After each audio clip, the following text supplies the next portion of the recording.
the channel, ladies and gentlemen, and this is Throwback Thursdays, a show where I'll be talking about legends from the Arsenal's history who helped shape the club and turn us into the team, the dominant force that you see in English football right now.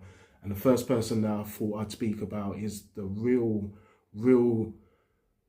original innovator for Arsenal to help push us from a mid-table team into the dominant force of English football, and that guy is Herbert Chapman. Herbert Chapman started off as Arsenal manager in 1925 all the way up until 1934, so he had a 9-year period, and in that 9-year period he achieved quite a lot and helped us push from, like I just said, a mid-table team into the dominant force in English football. And in that time, his first major silverware that he achieved for Arsenal was the FA Cup in the 1929 to 1930 season, where he beat his former club Huddersfield Town. He then went on in the next season to win consecutive titles. So in the 1930 and 1931 season and the 1932 and 1933 season, he went on to secure Arsenal's first two First Division titles. The First Division was the equivalent of what the Premiership is now, which I'm sure a lot of you older guys would know about as well, because as we all know, the Premiership only started in 1990, I think it was. So yes, before then it was called the First Division. But anyway, carrying on with Herbert Chapman, he was also a tactical revolutionist. Chapman is credited with inventing the WM formation, a 3-2-2-3 system. This tactical shift moved away from the traditional heavily attack focused 2-3-5. So yeah, it was a bit just all out attack back in them days layout. It introduced a specialised centre half to mark the opposition's centre forward and encourage swift, devastating counter-attacks via deep lying inside forwards. So yes, a little bit of an Arsene Wenger with how he changed the way the game was played for us. Is definitely 100%. Innovations and legacy for Herbert Chapman. On the pitch, Chapman introduced a wealth of pioneering ideas, many of which remain staples of football today. Kit design. Changed the kit to a brighter red with white sleeves to ensure teammates could easily identify one another on the pitch. He also added hoops to the players' socks. So the red and white kit that you see right here, Herbert Chapman was the original innovator for that. Arsenal Station successfully lobbied to the London Underground to rename Gillespie Road Tube Station simply Arsenal. So the Arsenal Station you see now, the Underground Arsenal Station, Herbert Chapman was the man that made sure that London Underground turned it to Arsenal. It was Gillespie Road before, and Herbert Chapman lobbied for the name to be changed to Arsenal. So that is a big statement as well, especially back in them days. You never really saw things like that. A station named after a football team, Jesus.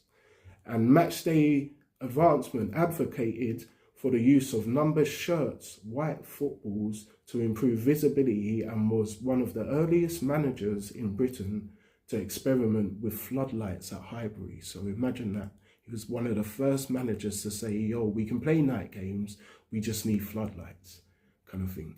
These all sound like very simple ideas, but as we know, back then it would have been a very simple world, I suppose. And people, these kind of ideas would have been amazing because the technology and everything, it just would have been different. It would have been different. No one would have thought of these things. But Arsenal are the people that really said, yo, it can work. Herbert Chapman was the man that introduced these kind of things. European competitions as well. An avid fan of continental football, Chapman was instrumental in taking his players on European tours and advocated for a continent-wide club competition decades before the European Cup was started. Imagine that, decades before the European Cup was formed. Herbert Chapman the Arsenal manager was pushing for it. And he was taking his Arsenal team on European tours to give us a name continentally as well.